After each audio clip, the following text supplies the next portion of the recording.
Sairam, we will start today evening session with three Omkars. Om.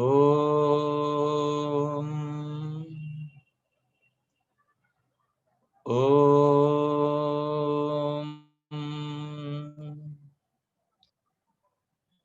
Om.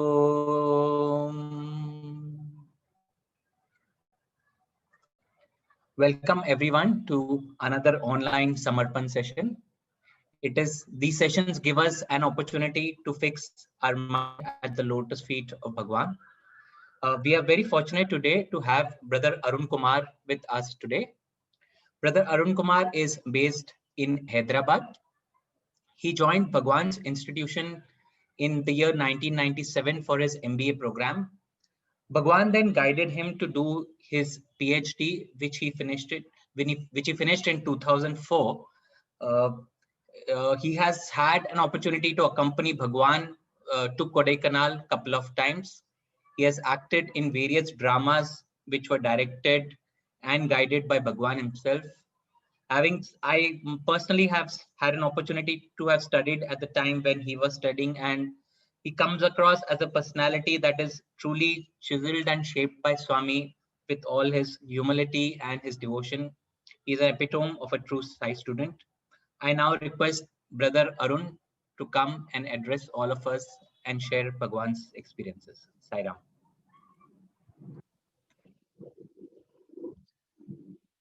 Om Shri Sairam.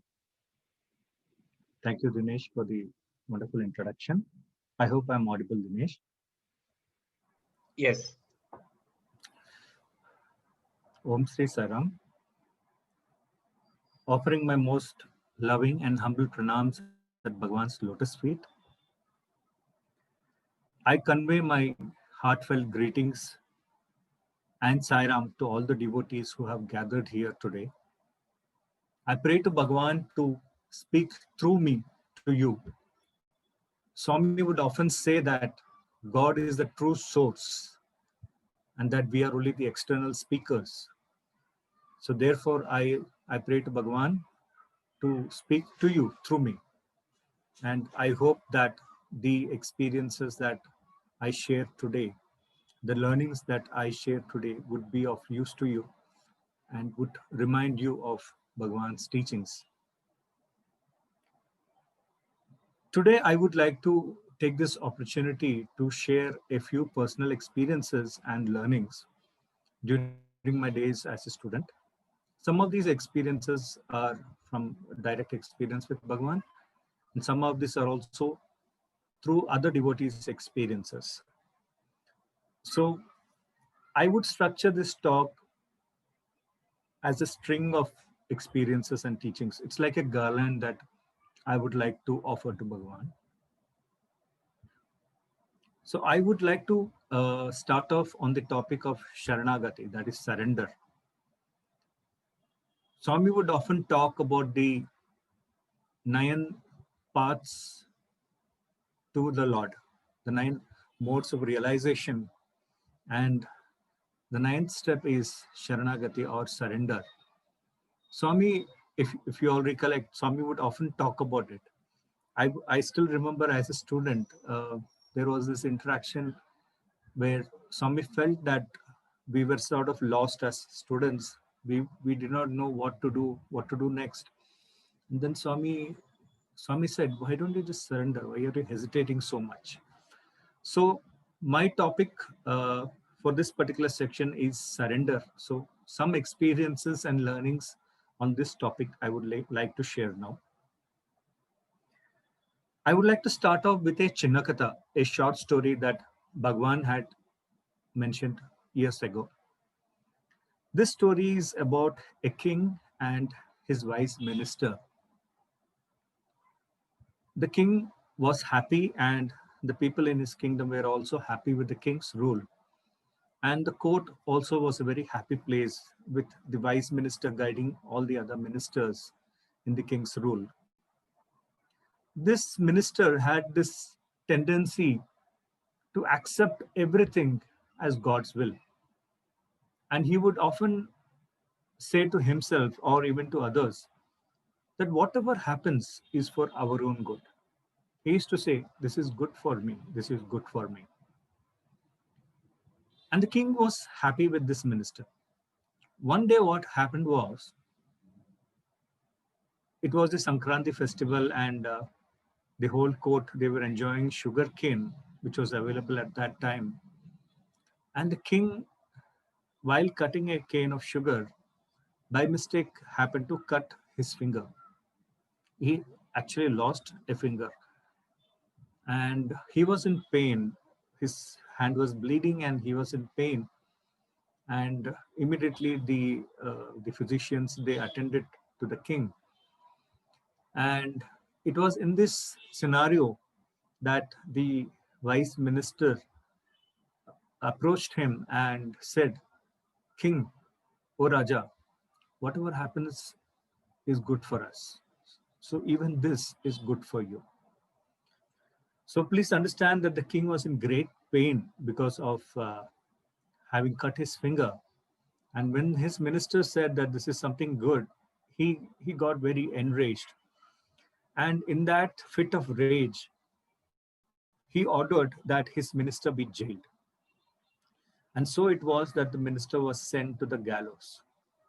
And as he was being led to the gallows, the minister told the king, "O king, this is good for me also." A few days later, the king decided to go on a hunt. He went to the forest and he was chasing some animal. And in that enthusiasm, in that mode of frenzy, the king got separated from his soldiers. After a while, he found that he was all alone in the jungle. He felt scared. And very soon what happened was, the king was surrounded by a group of tribals. They captured the king and they took him to their village. After some time, the king found himself tied to a tree, and he saw that all the tribals, they were standing around him and talking. He realized that the tribals will be offering him to their deity as a sacrifice. The king did not know what to do. He was at his wit's end. He kept on praying. It was at that moment somebody in the crowd noticed something and whispered it to the chieftain's ear. The chieftain came and inspected the king's hand and noticed that one of his fingers was missing. And then the chieftain tells the other tribals that we cannot offer this man. He's incomplete. We cannot offer him to our deity. And so they relieve him. They let him go free. The king is walking around in the jungle trying to fathom what has happened. A short while ago, he was captured. He was about to be sacrificed. He was about to lose his life. And then at one moment, he is set free. He realizes the words of his vice minister who said, "This is good for you." He realizes that his minister's words were indeed true. And as he's walking around, he immediately comes across his soldiers. They are all relieved to see that the king is hale and hearty, and they take him back to his palace. And the moment he reaches the palace, he immediately walks to the gallows and he orders that the minister be set free. And then he thanks the minister and says that, "Oh minister, it is because of your words did come true. What happened to me was actually good for me. I did not realize that. It is a great learning for me." And the minister was relieved that the king was hale and hearty. But the king had a small doubt. He said, "When I put you in the gallows, you did mention that even this was good for you. Please tell me, how was this good for you?" The minister said, "Oh Raja, I would always be in your close proximity. I am sure in the jungle, even if you had got lost from your soldiers, I would still be with you. And O Raja, you were set free because your body is incomplete. If I was there, I am sure I would have been sacrificed in your place. So eventually, even this was good for me. So the moral of the story that Bhagavan mentioned is that whatever experiences that come our way, however hard it may be, especially when you are going through that particular stage of experience, it might be very hard. But then we need to keep telling ourselves that this is good for me, this is good for me. I strongly believe that these simple lines that Bhagavan taught us through his discourses or through his Chinnakathas are absolutely powerful teachings, because these guide us and these calm our minds to go through and, you know, complete those experiences without losing our will. So this is one such experience. Again, this broadly comes under the uh, feeling of surrender, of Sharanagati, to accept everything that comes as God's own will. So when I say surrender, what actually happens? What do you mean by surrender? Swami himself had mentioned this, the experience once. Swami says, when you surrender to God, he starts bearing your weight. He starts carrying your weight. He gave an example. Suppose, suppose every karma that we have is is like a coin, is like a 1 rupee coin. And suppose we have 100 karmas. It is similar to carrying 100 coins in your pocket. So how do you feel carrying 100 coins in your pocket? It is going to be heavy. So what does the the the act of surrender do? Bhagavan says, when you surrender to Bhagavan, when you surrender to God, he takes away those coins and instead he gives you a 100 rupee note. So see, you had 100 rupee coins, that is 100 karma to start with. And when God gives you that 100 rupee note, you are still carrying the same amount of karma. But what does surrender do is it reduces the burden of carrying it, because as Bhagavan said, God carries you from then onwards. I'm sure you have heard this story wherein a person at the end of his life, when he meets God, he turns back and looks at the sands of his life, and he sees two pairs of footsteps. And God says, see, this is me and that is you. These are our footsteps. And at some points in his life, he sees that there is only a single pair of footsteps. And the man, he feels sad and says, God, those are the moments when I needed you the most. And see, there is only one pair of footsteps. You left me. And God smiles and says, no, son, I didn't leave you. I was carrying you. So the moral of the story is, when you surrender to Bhagavan, when you surrender to God, whichever God that you believe in, he carries you and he carries your burden so that you can clear all your karmas as they come. I'm reminded of one more experience in Prasanthi Nilayam. Once there was a drama put up by the Bal Vikas students of Hyderabad.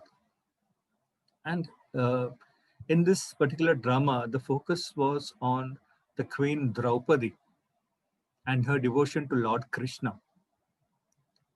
There was this pivotal scene in this particular drama where Draupadi is brought to the court of Hastinapura by the Kaurava brothers in an attempt to defame her.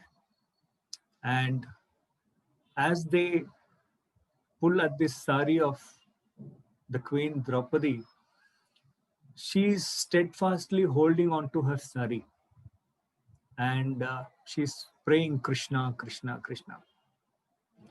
So what happened was, one day after the drama, the next day morning, Swami, as he was going around blessing some devotees who had come from other state, Swami stopped by me and Swami asked, did you see the drama yesterday evening? I said, yes. Swami said, did you notice that particular scene? So during the actual drama, we were sitting in Purnachandra Auditorium. I was sitting quite away from the stage. And at this particular stage, when Draupadi is shouting out to Krishna. She's strongly holding onto her sari, but at one moment she lets go of her sari. She raises her hand and she keeps praying Krishna, Krishna. And at that moment, Krishna responds. And sitting somewhere in the back, I noticed this particular small uh, act that of Draupadi letting go of the sari and praying to Krishna. And this stayed in my mind. So when next day when Swami asked, "Did you see the drama?" I said, "Yes, Swami." Swami said, "Did you notice that? Did you notice that the moment she let go, Krishna answered her prayer?" Swami said, "At that point, she surrendered. And when you surrender, God takes over." So this is a beautiful experience that Bhagavan has given. And I would also like to share one more parable. This story is from the life of Sri Ramakrishna Paramahamsa. And Sri Ramakrishna used to give this example. He used to teach his disciples this particular story. How should a person be? And Sri Ramakrishna used to say, he used to give two examples. One is a monkey baby, and one is a kitten, a baby cat. And Sri Ramakrishna used to say, you should be like the kitten, the baby cat. What is the difference between both these? So Sri Ramakrishna used to say that the monkey baby, it holds on to its mother. And wherever the mother is going, the baby is carried along. But at times, there is a chance that the child, the baby monkey, might lose its grip on the mother and it might fall and hurt itself. So this is the life of the baby monkey. But what about the kitten, the baby cat? The cat cannot hold on to its mother. So what does it do? It stands in front of its mother and it bends its head and as if to say, "Oh mother, pick me up." And the cat carefully carries the kitten across and reaches its destination. So Sri Ramakrishna used to say that one must have the feeling of the kitten, the baby cat. That is the feeling of surrender. Once you surrender to mother, she takes care. Why did I mention this particular parable from the life of Sri Ramakrishna Paramahamsa is because myself and a lot of students, we have always identified ourselves and Swami also with Sri Ramakrishna and his disciples.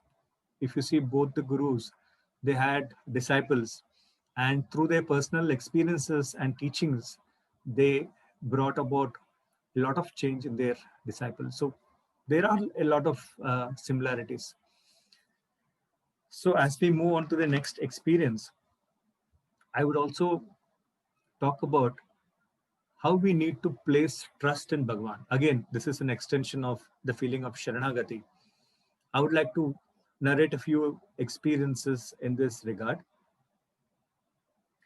The first experience took place somewhere in the year 98 or 99. And this happened right after the Guru Purnima festival. So as you know, thousands and thousands of devotees used to come to Prashanthi Nilayam for the function. And after the function, slowly, people, they leave and go back to their homes. So what happened in 98, 99 was that my parents who used to live in Hyderabad, even they had come to Prashanthi Nilayam for darshan. And after the Guru Purnima function was over, Swami had blessed our family with an interview. And my parents and brother, they were supposed to leave Prashanthi Nilayam for Hyderabad that particular evening. So in the evening, the interview took place. And as my parents were coming out of the interview room, Swami said, "See, there is a musical program in the college auditorium today. So you come to the auditorium and witness the program." So when Swami said that, we were in a fix. Why? Because my parents were traveling in the evening. Those days, we did not have a railway station at Prashanthi Nilayam. So one had to travel all the way to Dharmavaram, which was the closest railway station, which was a 45 minutes ride away. And my parents were supposed to take the bus to Dharmavaram and then board the train, which was around 8 o'clock. And when Swami said this, we were in a dilemma. We did not know what to do. So after the bhajans, as we went to the room, we discussed this and we decided that we will not attend the musical program because that would mean missing the bus and missing the train. And as my parents were packing their luggage, there was a knock at the door. I opened the door and I found a student standing outside. And he said, brother, Swami has sent word. Your parents have to come to the auditorium right now. So it was a real dilemma because in the interview room, Swami had mentioned, but again, Swami has sent word. So you cannot say no now. It is a firm decision from Bhagwan. So we have to obey. So I immediately took my parents and we walked to the college auditorium. And we stood there and Bhagwan came and the musical program started. And I was all tension. I did not know what to do. I kept praying to Bhagwan, Bhagwan, please guide me what to do because I've never had this experience before. And as the time ticked by, I immediately rushed to there was a taxi service in Prashant Nilayam. I ran there. I booked a taxi. I immediately went to the room, took all the luggage, threw it in the car, and then came and we waited outside the college auditorium. And a few minutes later, the program got over. I immediately to call my parents and made them sit in the car and they started towards Dharmavaram. Now the time was already past 7:30 and the scheduled train timings was around 8 o'clock. And as I said before, it takes generally around 45 minutes to go from Parthi to Dharmavaram. And I was scared that they would miss the train. I kept on praying. And this was a time when there were no mobile phones around. We even did not have a landline at home those days, 98, 99. And I kept on praying because I did not know how to communicate with my parents. Even if they missed the train, how would they communicate to me? So the whole night was spent in tension and in a lot of prayers. The next day, morning dawned, and as I carried on the activities of the day, I was informed that there's a call from Hyderabad. So I rushed to the telephone booth in the hostel, and I was relieved when I picked up the phone to hear my mother's voice. So thankfully, Bhagwan had seen to it that they did not miss the train. So I asked Amma what happened. And Amma said that they reached the station around 8:15, 8:20, and to their surprise, the train was still there. It was just starting off when they reached. And immediately they threw all the luggages into one of the bogies and entered the train. So that way, they did not miss the train. So the moral of the story is, however daunting a task might be, if Swami says that you have to do it, then you have to do it because Swami takes care of the final result. So that I feel is the moral of this particular experience. Coming back to another experience, this happened in Kodaikanal in the year 1998.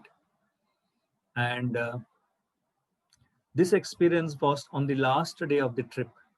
Let me give you a brief idea of what a Kodaikanal trip is.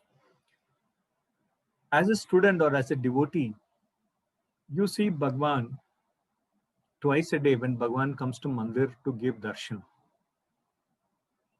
So that 1-2 hours in the morning, 1 or 2 hours in the evening is what you see Bhagwan in your normal life.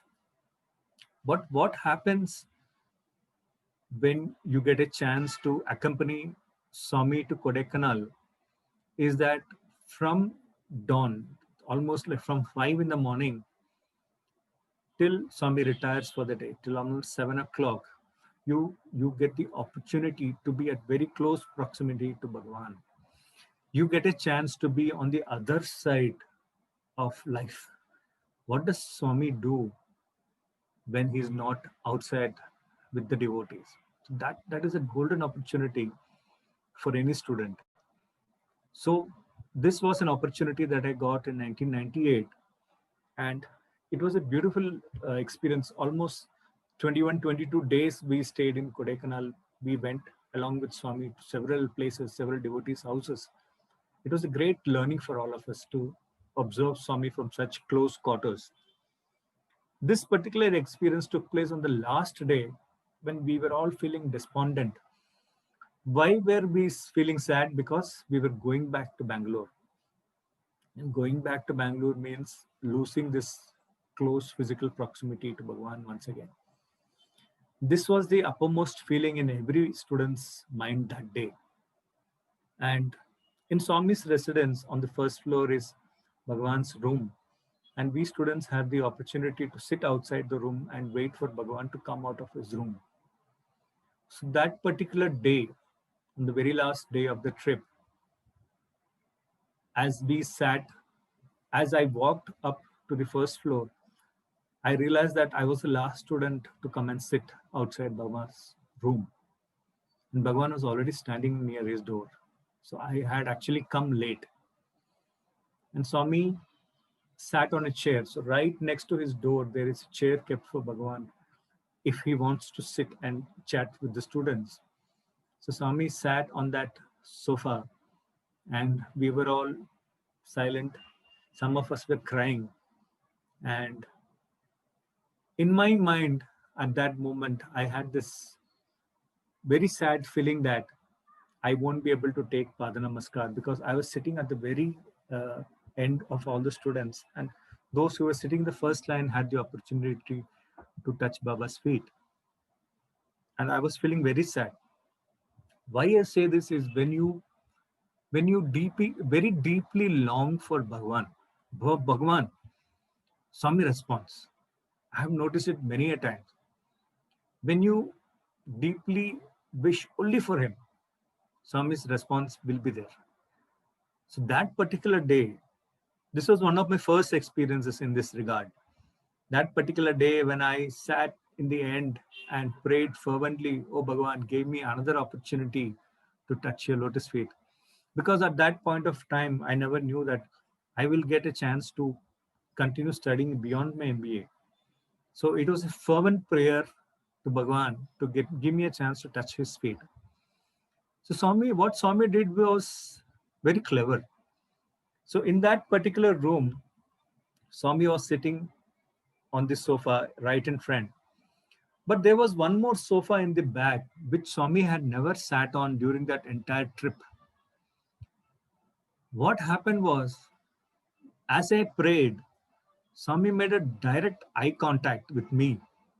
And Swami looked at my eyes, and then Swami looked at the sofa behind me.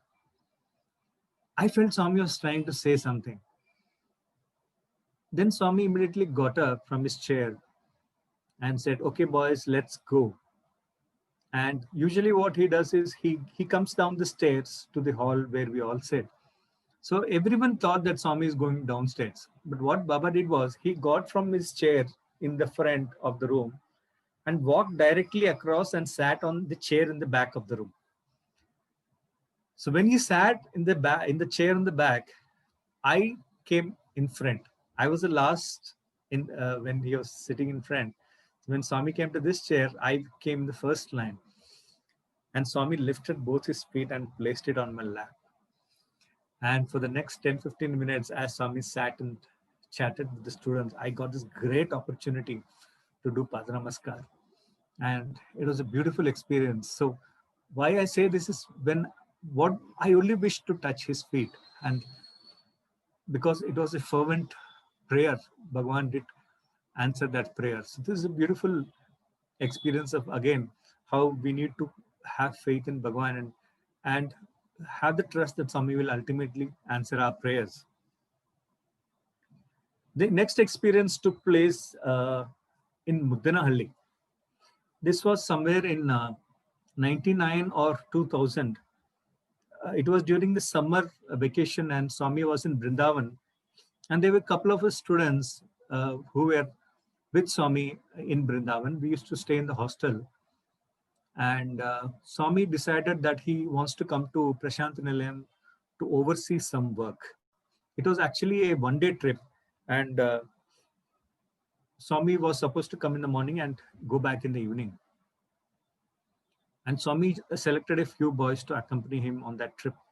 So before that trip happened, uh, there were some teachers who had come from Mudanahalli campus, and they prayed to Bhagavan to make a brief halt in Mudanahalli and bless the teachers. They said, Baba, it's been a long time since you came there. Please, please, and listen to our prayers and please bless us with darshan. And Swami consented to halt there.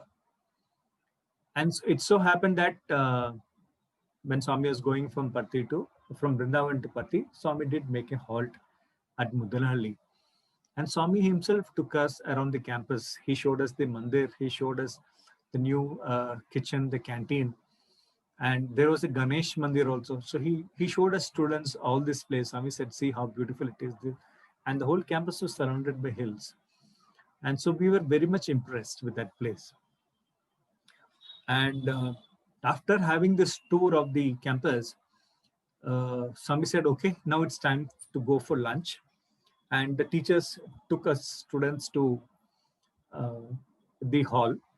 So all the students were taken to one particular hall where there was a table set for lunch. And I think the table had around 10 chairs.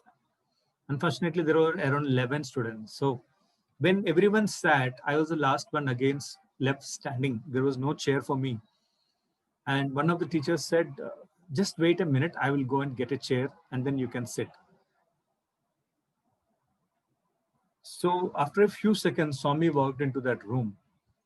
And what did Swami see? Swami saw all the students seated as per his instruction. But then I was standing there. So Swami looked at me and somewhat irritated, Swami said, I told you to sit. Why are you still standing here? And then another teacher came and said, Sairam, please come with me. There is one more table. And he took me to that particular table and he made me sit there. So in that, there was another room where another table was set, similar to this. And I sat there all alone because nobody else was there. And a few seconds later, Swami walked in along with other dignitaries who were part of his entourage. So these were all trust members and very senior devotees.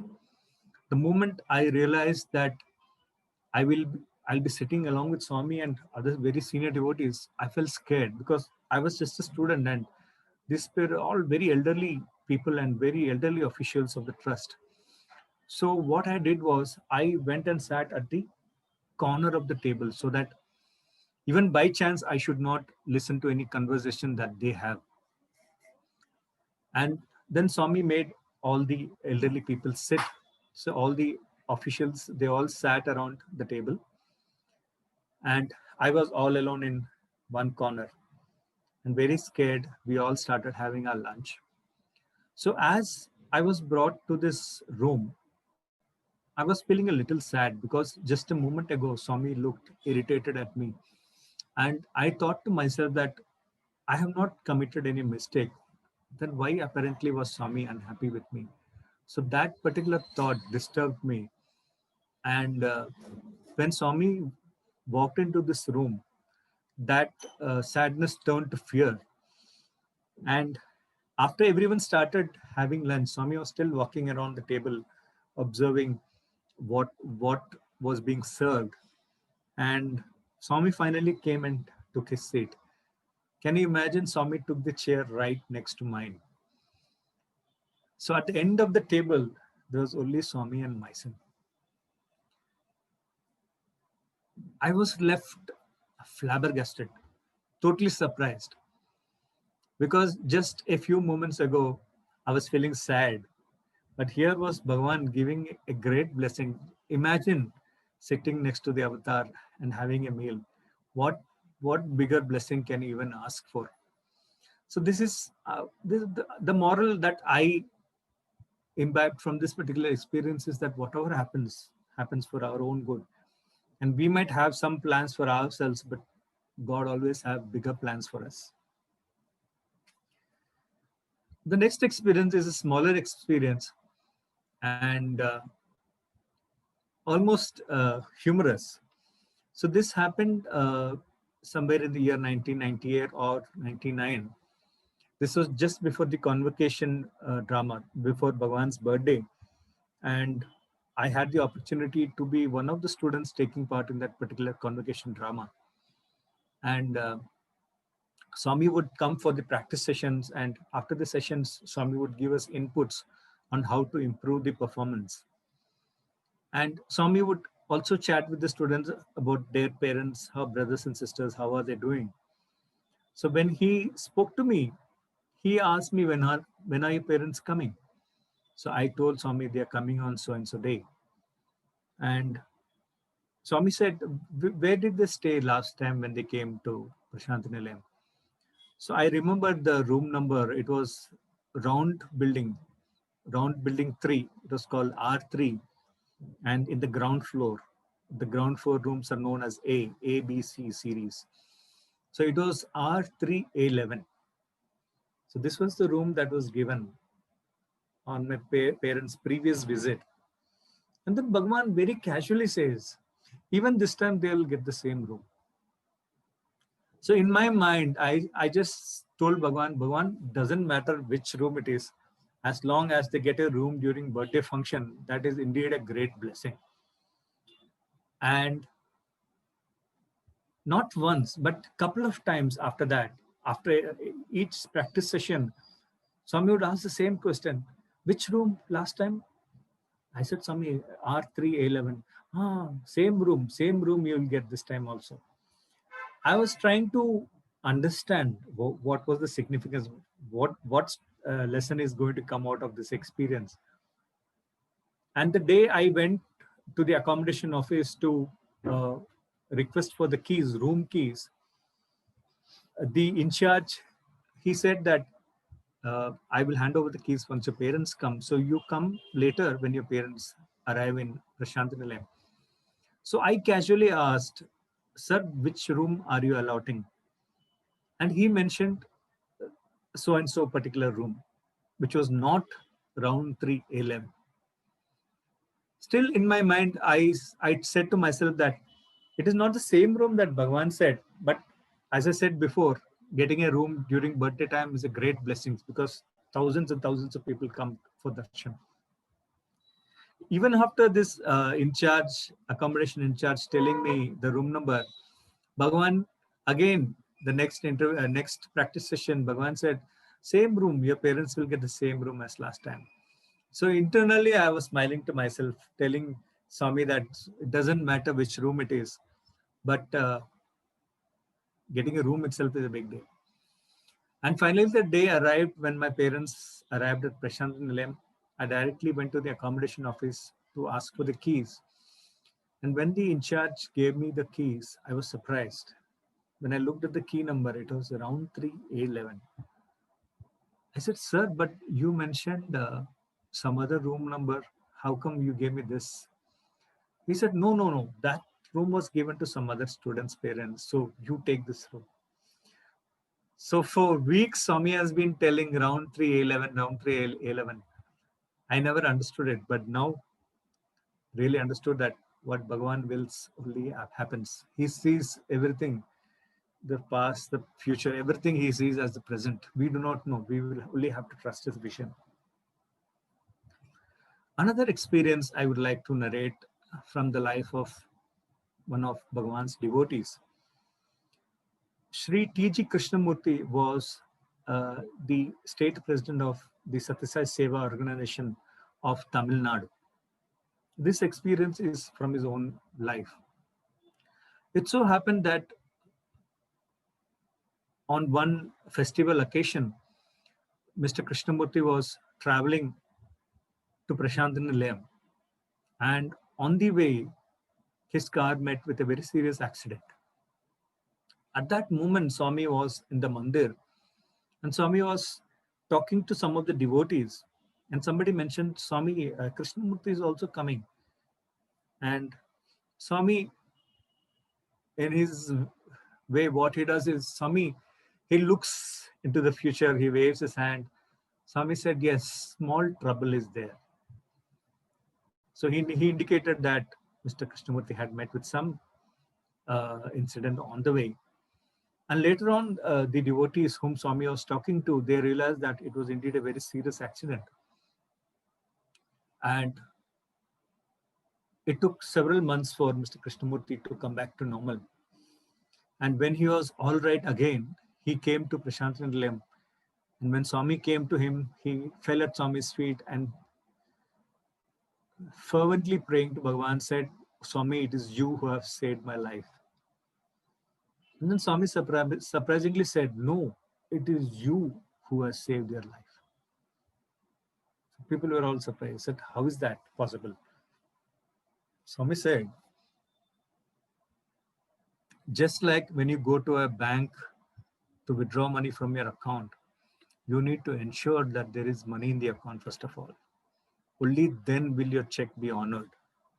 Likewise, when you call on Bhagavan for help, Bhagavan first looks at your account. He looks at your good deeds. He looks at your devotion. He looks at all your spiritual practice and activities and sees how your account status is. Swami says, only if your account status is positive can God do anything. So that's a great lesson for all of us. We need to maintain a positive balance account. Only then even God only can do something. So that's a great lesson.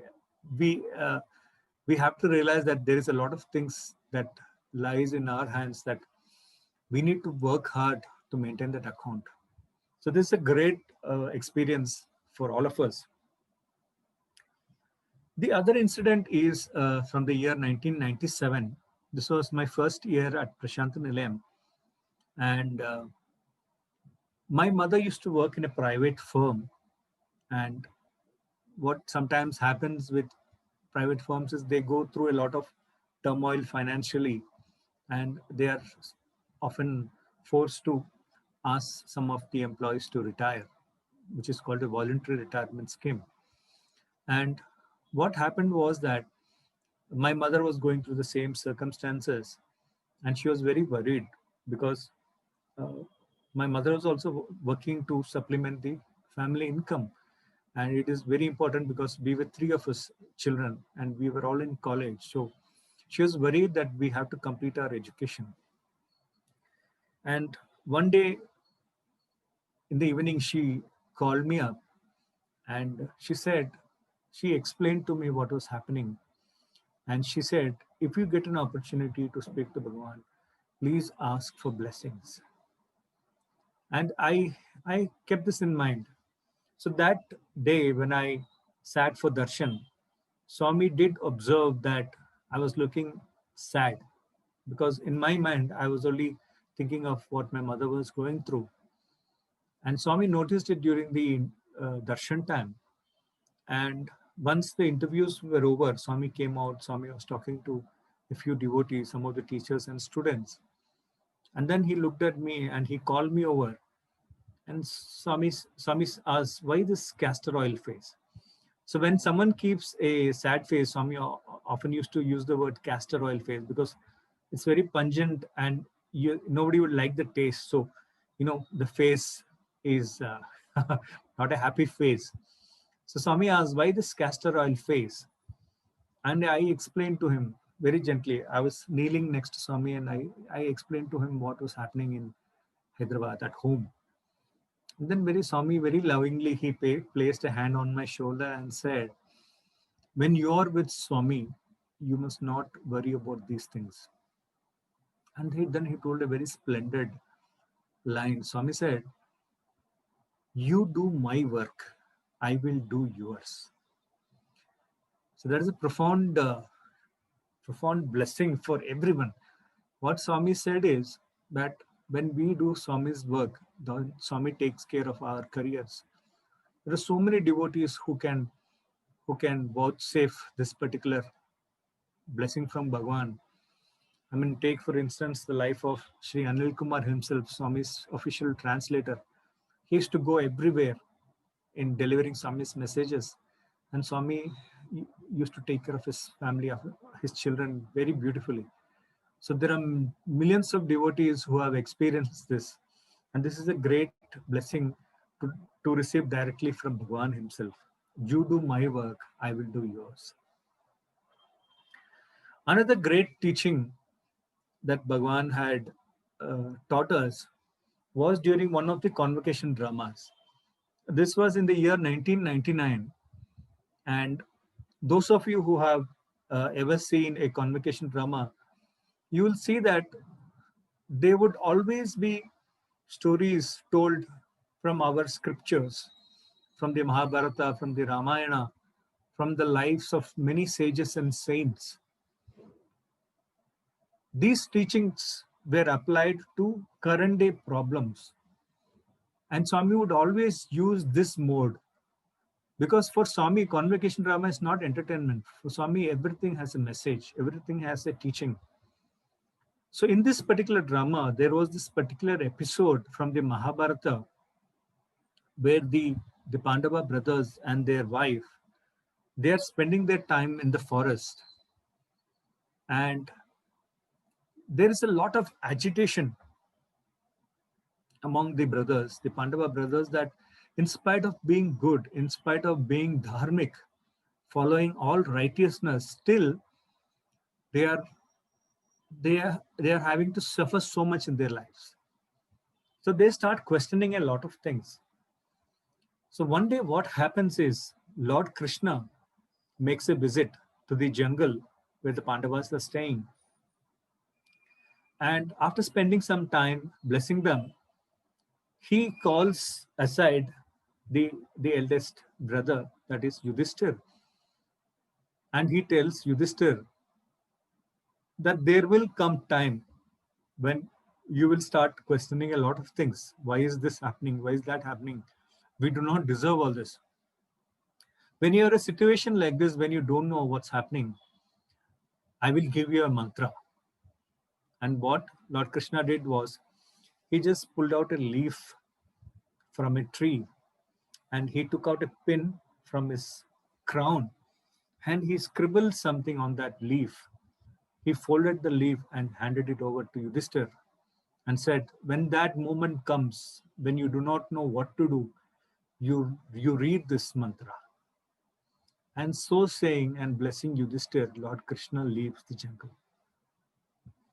Days pass, and finally a day comes when all the four brothers are challenging the eldest brother, saying, why should we follow Dharma when all we have received is hardships? Look at our cousins. They do not do anything good, but still they are getting to enjoy all the joys of life. They are living in a grand palace. We are living in the forest. We have to fend for our food. And when all the brothers were challenging what's happening, challenging the morals of what should be done, Yudhishthir is at his wits' end. He doesn't know what to do. He prays to Lord Krishna, and then suddenly he realizes that Lord Krishna had already given him a mantra for such a situation. So he immediately takes out the leaf that he used to always carry it with him on his body, and he takes out that particular leaf and he reads it aloud so that even his brothers listen it.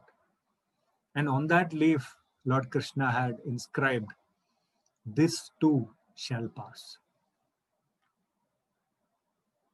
A great teaching instead, a great teaching where the Lord is telling that nothing is permanent. Hardships come, they do not last long, they too shall pass. Even in a very joyous mood, when you think that you'll always have joy in your life, you need to tell yourself that this too shall pass. Nothing is permanent. I'm sure you would have all heard Swami even telling during discourses that dark clouds come and go. Be patient. Dark clouds are there, they will go, not to worry. So this is a great teaching from Bhagwan. This too shall pass.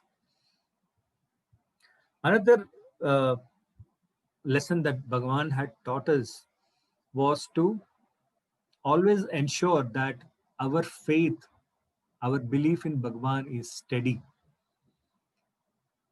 Swami used to give an example.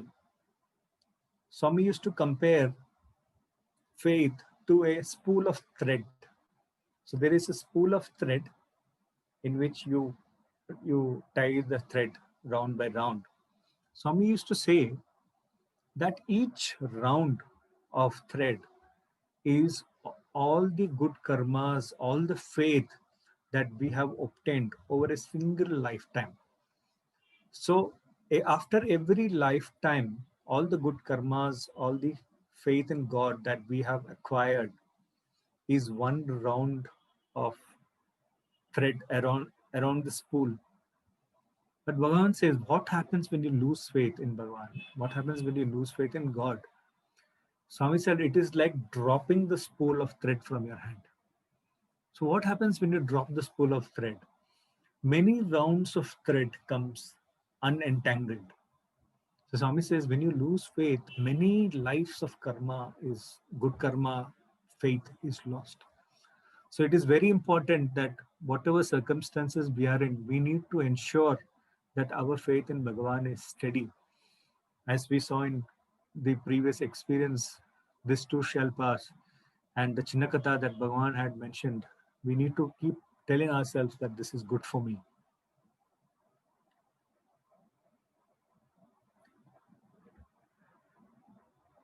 Often when we see Bhagavan in a physical frame, we are all engulfed by Maya. Many times it happens, especially when you see Bhagavan regularly, you are so engulfed by Maya that you may not even realize that you are around divinity. Maya has such a profound impact on everyone. There used to be this joke in Prashant Nilayam. The place where Swami Samadhi is right now, that was known as the teacher's block, because right next to the lines, all the teachers used to sit, even some of the teachers used to sit. And in front of the Samadhi, that area was known as the third block. And after the third block, after the path that Swami used to walk on, that block was known as the fourth block. And they used to say, during my student days, they used to say that when you see Swami from the teacher's block, you see a man. When you see Swami from the third block, you still see a man. But when you see Swami from far away, you see God. The reason is, the closer you are to Bhagavan, the more nearer you are to delusion. Swami himself does a lot of tricks to fool you. You need to actually keep telling yourself, no, this is a trick, don't fall for it. This is not Swami. Only then can you keep your focus steady on Bhagavan. So I would like to narrate a few words or declarations by very great people, very great spiritual beings on who Swami is. We as students might be mistaken that Swami is just a human being, but then when you listen to these great spiritual giants, it is really a great realization that they also consider Swami as Bhagavan. Let me narrate a few declarations. Swami was born on the 23rd of November 1926, and the very next day, the great saint Sri Aurobindo in Pondicherry, who was observing a silent fast, the very next day he declared to his devotees that Sri Krishna consciousness, that is the same energy that had once come down to earth as Lord Krishna, had again taken birth on earth. This is something that is recorded. So when a great saint like this declares on Bhagavan, we must realize that we are really in the midst of divinity. Another declaration comes from the Paramacharya of Kanchi, Sri Chandrasekharendra Saraswati. Once it so happened that the great singer Srimati M.S. Subbalakshmi had made a visit to the Paramacharya at Kanchi. And there, during their brief interaction, the Swamiji told Srimati M.S. Subbulakshmi, do you know Shiva Parvati has taken a physical form and lives in Puttaparthi? Do you know that? And then the Paramacharya guided both Srimati M.S. Subbulakshmi and her husband to come to Puttaparthi and have darshan of Bhagwan. So when such a great saint who is followed by millions himself says who Swami is, it is a great eye-opener for all of us. There is another great saint named Sri Anandamayi Ma, who was a great saint in north of India. And it so happened that one of Bhagwan's devotees once went for her darshan. And when he got an opportunity to speak to the saint, he asked, Mata, have you heard of Sri Sathya Sai Baba? Who is he? Do you know who he is? And the great saint kept silent. She did not respond to that particular query. Many months later, when this devotee again got an opportunity to meet this saint, he asked the same question, Mata, do you know Sri Sathya Sai Baba of Puttaparthi? He was actually trying to further strengthen his devotion by reaffirming his faith in Bhagwan. When you hear a great saint mentioning who Bhagwan is, it will definitely strengthen your faith further. So keeping this in mind, he wanted to know from her on who Swami was. And when asked the second time, Sri Anandamayi Mata, she very firmly said that an avatar like this will not come back to earth for another 60 centuries. That is for a period of 6,000 years. So just imagine the blessing that we have all been blessed with, to be around during the time of the avatar. And the last experience in this regard, this is from Bhagwan himself. But Bhagwan, he draws some parallels between his own life and the life of Gautama Buddha.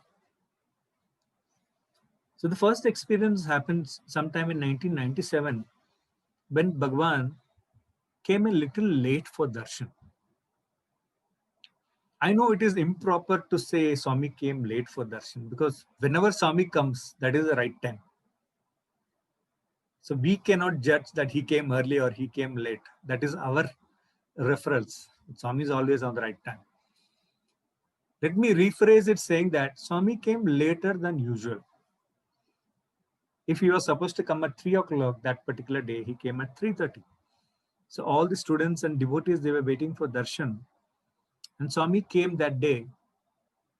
And as he passed by where the teachers and students were sitting, he spoke to one of the teachers, Sri Bhagya sir, who was a management lecturer. And Swami said, look at my eye. Do you see something different? And when Swami asks one devotee, all the others around him immediately respond. So it was not just that teacher, all the teachers, all the students around, they all started looking at Swami's eyes. And we noticed that it was slightly reddish. And Swami very casually smiled and said, just before I come for darshan, I have my bath. And after I have my bath, I use the hair dryer to dry my hair. And as I was drying my hair, the power went off. And I was about to keep the hair dryer on the dressing stall when the current came suddenly. And when it came suddenly, a gust of hot air, it struck my eye directly. And Swami said, my retina has got bugged. I cannot see.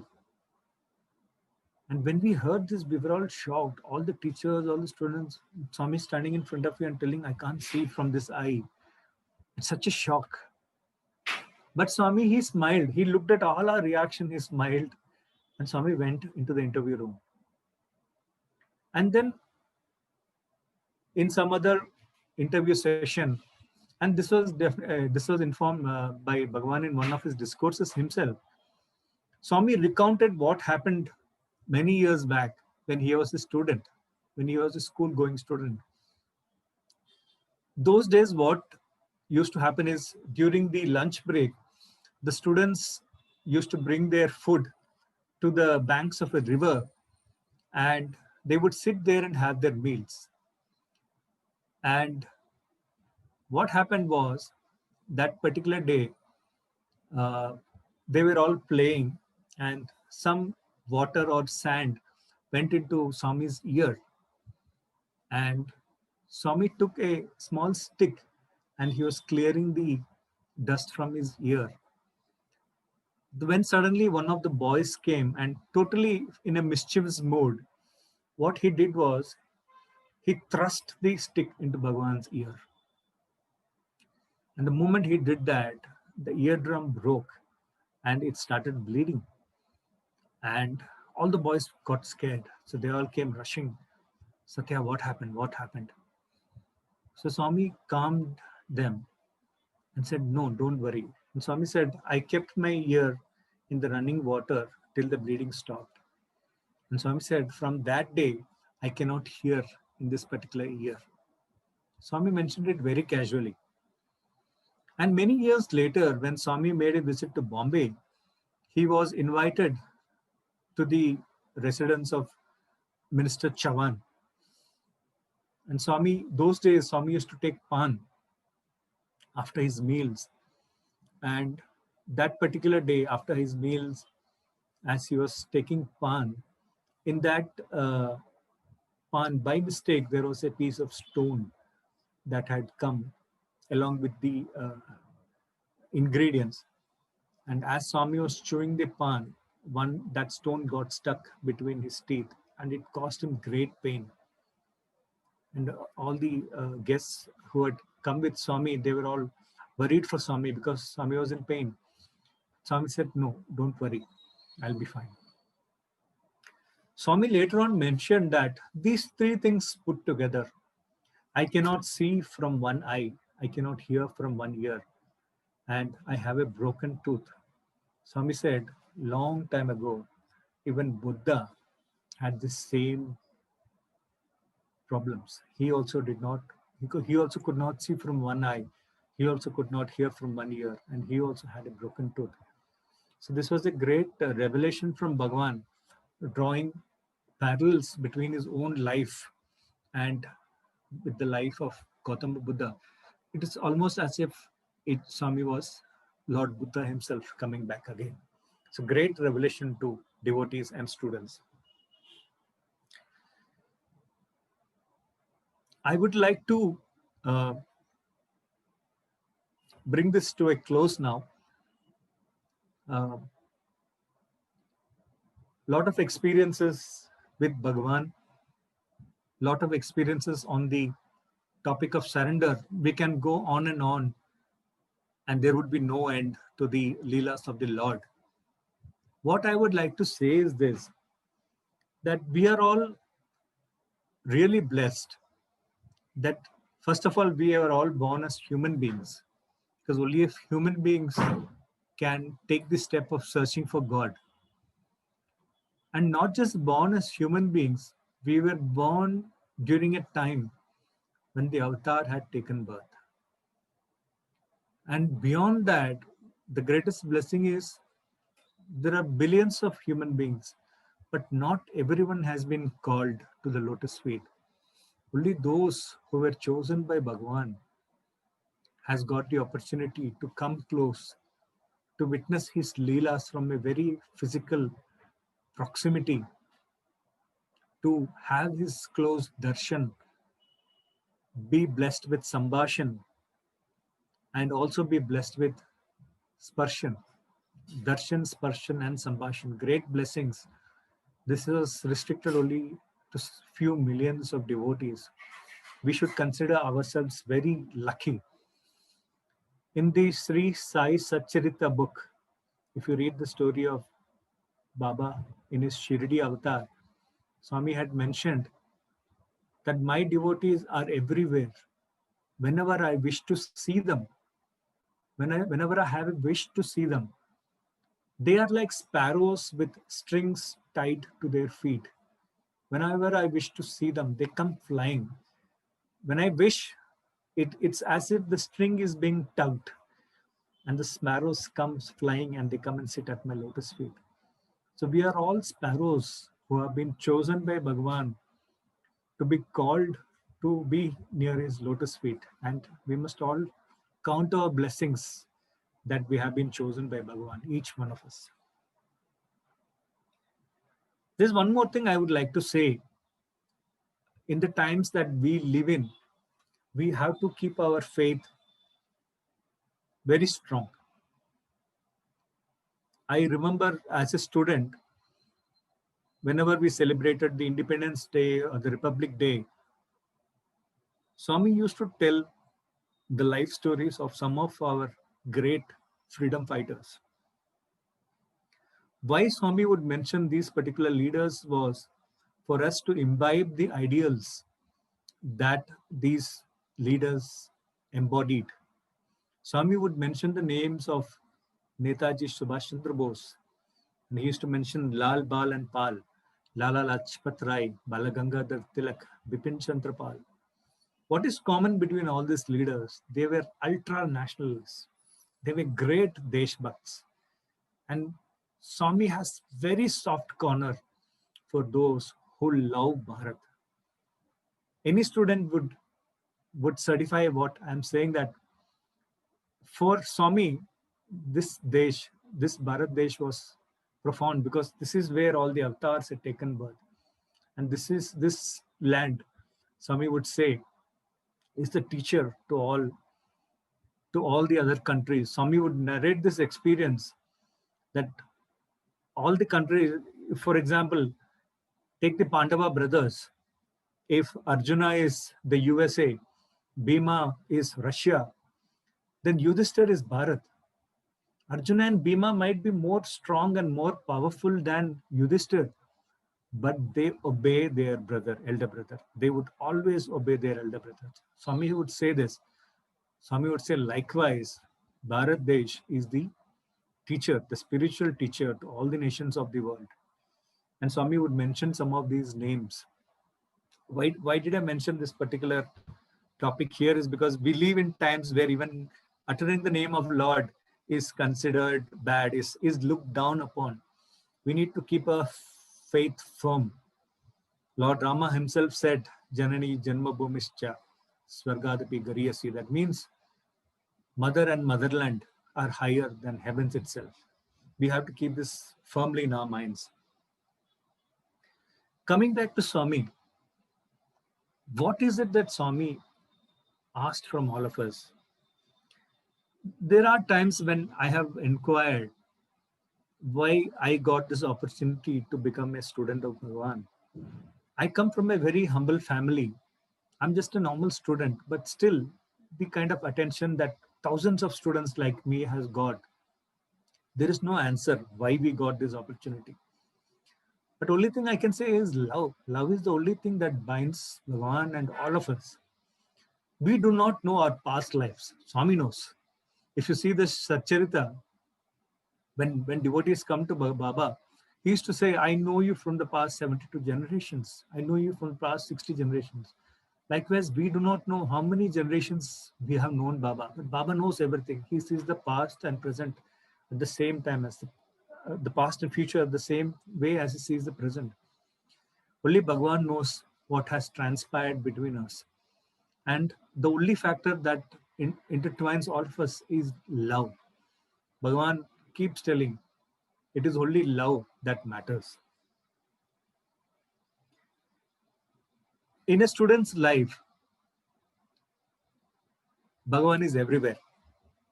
We used to say during our student days that we are totally surrounded by him.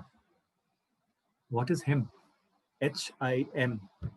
Whether we are in H, that is hostel, whether we are in I, that is institute or the college, or whether we are in M, that is the mandir, hostel, institute or mandir, we are constantly looked upon by him. He is always around us. He's always taking care of us. So with these few experiences, I would like to bring this particular talk to an end. I would like to take this opportunity to express my gratitude to a few people. First and foremost, to my parents for bringing me to Bhagavan. They say the mother shows the child who the father is. The father shows the child who the guru is.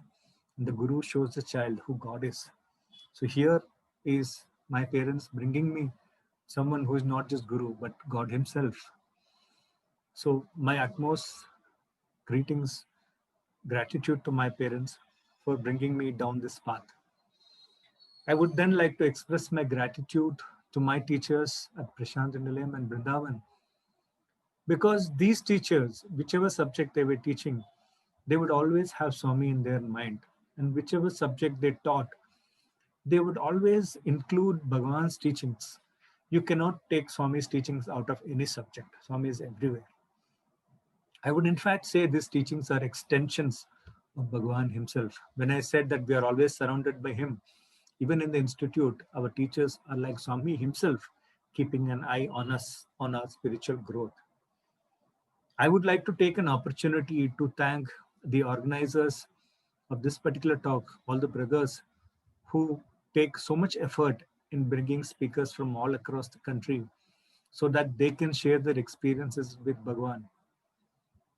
I would like to express my gratitude to them. Some of these experiences that I have shared, I might have already shared before. But then if you listen to Swami's discourses, there are many times that Swami also shares this same topic again and again. Why is it so? One student once asked one of the teachers, "Sir, why does Swami keep reiterating the same point in many discourses?"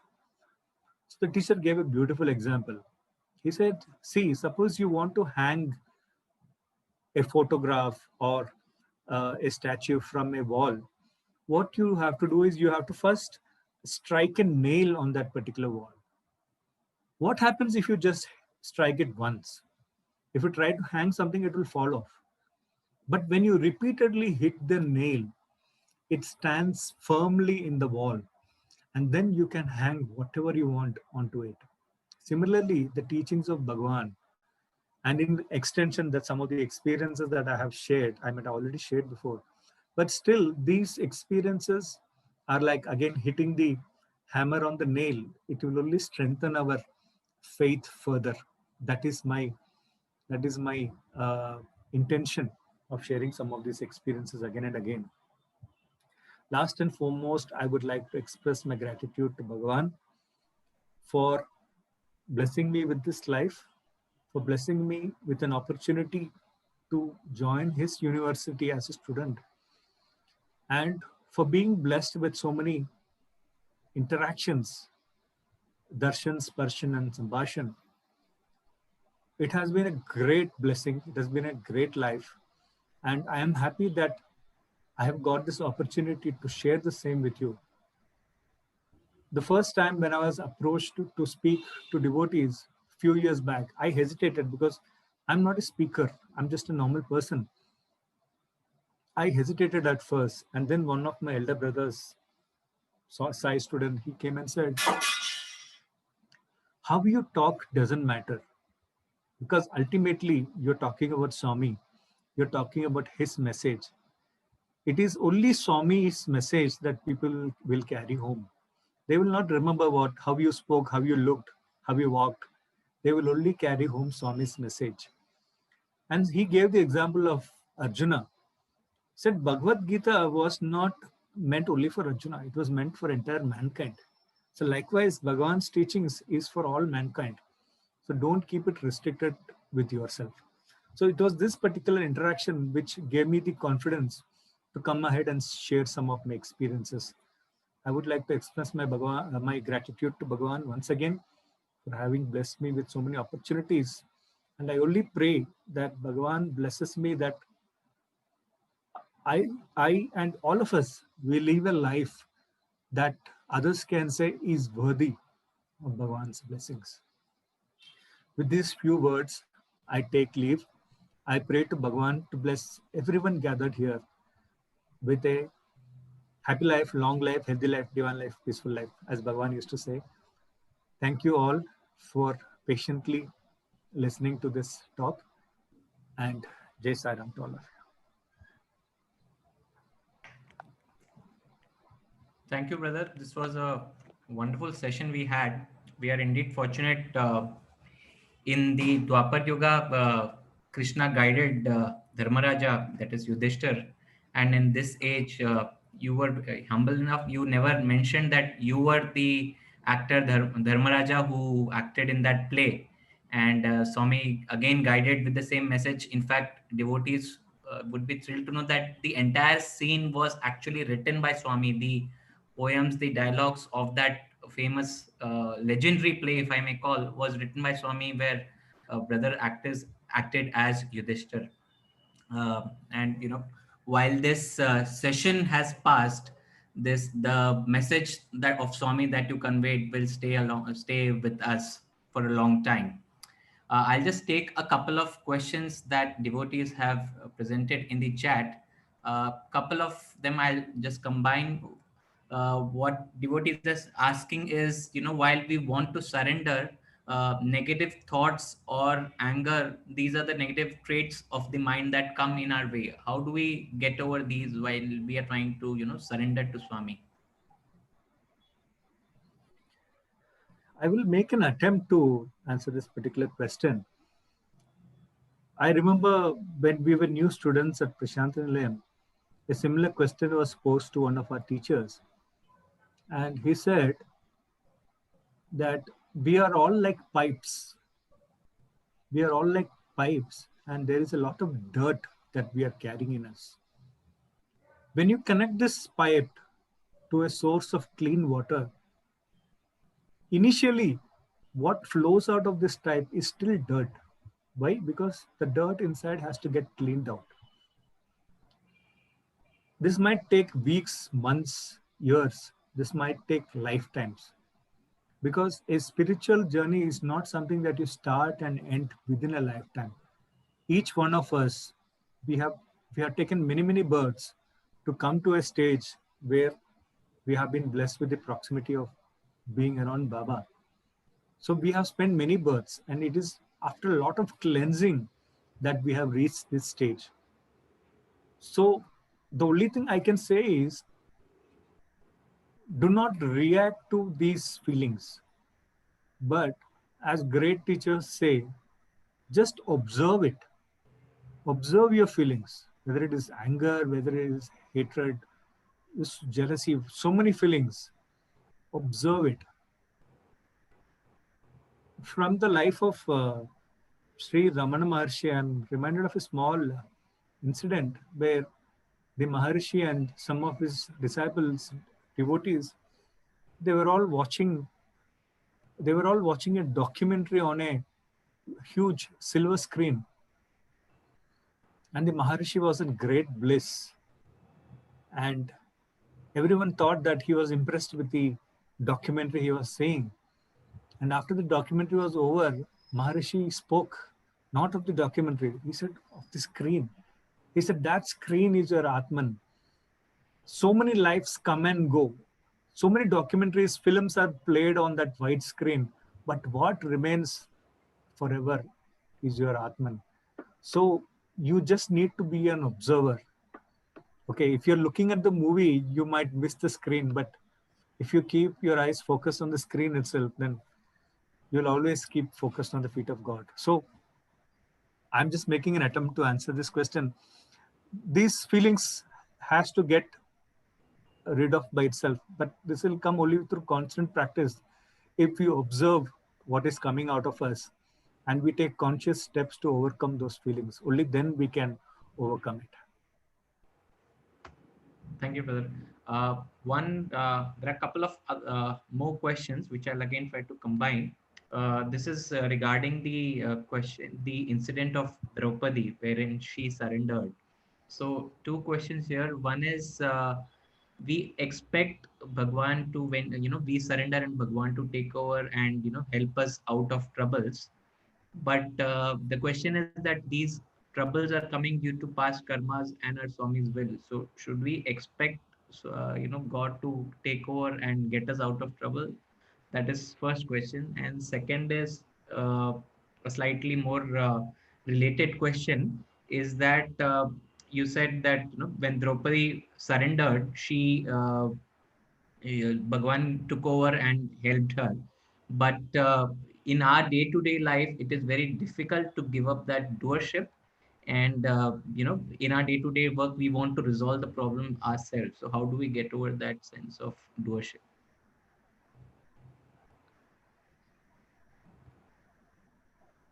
So again, I would come back to this particular philosophy of, you know, by constant practice alone can we overcome all our negative feelings.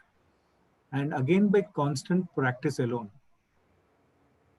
we have to keep constantly telling ourselves that, okay, what this particular devotee has said is right. Whatever we are facing, good or bad, is a result of our own karmas. We have to face it, but we have to face it with faith that whatever is happening is for our own good. In the instance of the Queen Draupadi, yes, we cannot expect SRE to come and wrap us and help us. But then Swami's help, Swami's teaching, Swami's blessings come to us in many, many ways. There are many occasions when I've been very low due to some phase that I'm going through. But then suddenly, when you are in the midst of heavy traffic, suddenly you come across a car with Baba's picture on it with the Abhay Hasta. At that moment, all your tensions, all your burden, it's just vanishes. Because Swami is constantly telling us that He is around us. He will take care. I remember when I was a PhD student, it was the year 2003. We were almost coming to the fag end of our research. And it was at that moment that our guide, Professor M. Radhaswamy, he passed away. And we were 4 PhD scholars who were doing our PhD under Professor. And we were all in a very bad state of shock because we did not know what is going to happen because we are at the very end. How do we go forward? So that particular day when we sat in Mandir, Swami had not even come to where the students had sat, but from very far away. You see the photo behind me, that Abhaya Hasta, from very far away, Swami raised that Abhaya Hasta looking at us. I'm sure everyone would have thought that Swami is blessing them, but the 4 of us, we sitting there, we immediately knew that Swami, he's so impatient to answer our prayers that he's not even coming near us. From far, he's telling us that, don't worry, I'm there. I'll take care. I'll take care. I'm not sure whether I have pointedly answered this particular question, but that I can only say that we have to have faith that whatever is happening is good for us. But ultimately, when we feel that God is the doer, slowly we tend to, accept the decisions more positively. When we keep telling ourselves that whatever is happening is for good, even the Gita teaches us that you can only make the effort, but the result is not in your hand. You have to leave it to Swami. I have studied hard for an examination. I have worked day and night. I have written the exam. The result is not in my hand. That is as God wills it. When that feeling comes, I think that will help us. I'm not sure I have given you a proper answer, but this is the effort. This is only the attempt I can make. Dinesh? Yeah, this after all, we can our experiences. These experiences are guideposts. They help us to navigate. End of the day, each devotee, each person has to navigate, and make his journey to Swami himself.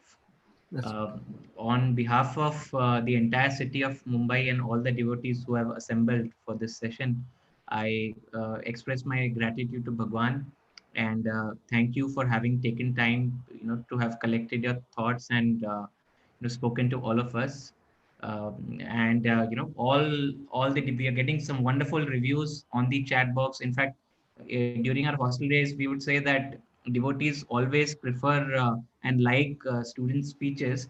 But if your classmate and your fellow students have liked your talk, that means you have really touched a very poignant and warm chord. So some of your contemporaries have also appreciated your talk. Maybe you can respond to them over chat. Uh, we end today's session with Om Shanti Shanti and Samasta Loka. Thank you, brother, once again for this session. Sai Ram. Om Shanti Shanti Shanti Samasta Loka Sukhino Bhavantu समस्तलोका सुखिनो भवन्तु समस्तलोका सुखिनो भवन्तु ॐ शान्ति शान्ति शान्तिः जय बोलो भगवान श्री सत्य साई बाबा जी की जय. Thank you all. This session is recorded and would be available on the YouTube channel under the name Sai Sessions. Thank you, Sai Ram.